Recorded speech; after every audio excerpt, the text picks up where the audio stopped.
This is Joshua. He's hungry. Today, he's not eaten any food. Literally nothing. He's not just hungry, he's starving.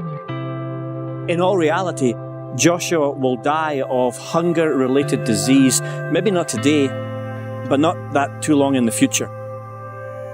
He'll join the other 11,000 children who die daily of hunger-related diseases.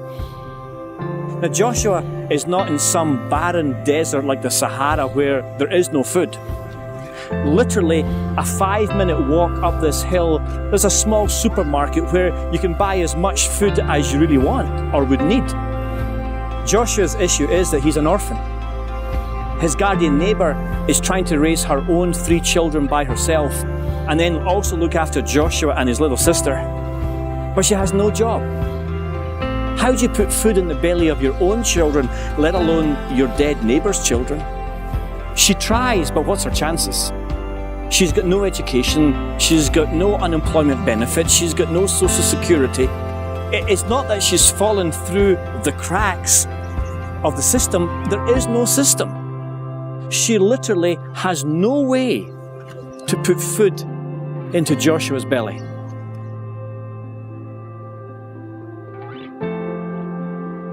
This is Joshua. He watched today as some lucky children went to school. He so wishes he could go to school, but it costs 50 cents to go to school here. And he hasn't got 50 cents. 50 cents. He's not alone. Most people in this slum, they live on $1 or $2 a day. How do you take the dollars that you earn and pay rent, buy some food, and still have 50 cents left over to pay for school fees? You just can't. He won't go to school ever. No education, no learning. He'll remain illiterate, not able to read or write. And Joshua will stay here and die in this slum. And along with maybe the other 60 million children in the next decade who live in the slums on our planet. Now, I know that the Bible has lots to tell us about the poor. In fact, there are over 2,000 verses in the Bible that tell us who seemingly read and follow the Bible that we should take the side of the poor and the oppressed. And we all know that if we follow Jesus, we're following someone who himself was poor. But theology is never done in a vacuum. You see, it's one thing to believe that God loves the poor. It's another thing to see it firsthand or see it through video and say, okay, God loves the poor, and because I love that same God, I should love the poor also. But who we listen to determines what we hear.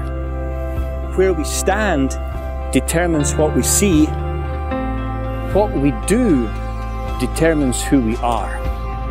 So who are you? See, Joshua's only problem is that he was born in the wrong place.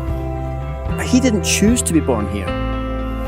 So should he be condemned to a living hell now because of a choice he never made?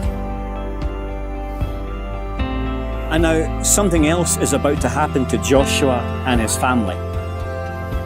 It's about to get dark in this slum. And there's no lights. There's no police present. I mean, during the day, we see the chaos, we see the trash, we see the smell of sewage, we see people walking around, we see them barely surviving by their living. But at dark, we don't see what happens. 1 out of every 3 women in Haruma have been beaten or abused.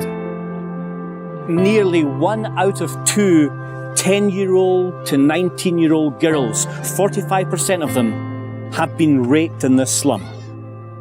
Turn the sun off, and this slum and little Joshua live in fear of violence. And in the dark of night, no one knows what happens. No one's here filming it. It's hidden, but it's real. But this is Joshua. He's still here. He can't escape. And what did he do wrong? Nothing. Nothing. What we do determines who we are. Is there someone out there who's willing to walk the way of Jesus, to be his hands and his feet? Is there something or someone who can pierce the darkness and bring light into even the darkest place on earth?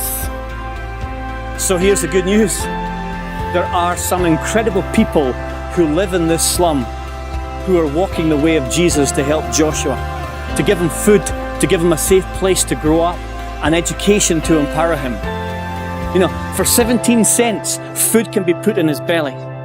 $35 a month will give him an education to empower him out of the cycle of poverty. And the good news is, you can join this movement. You can be a part of helping this Joshua and many other Joshuas.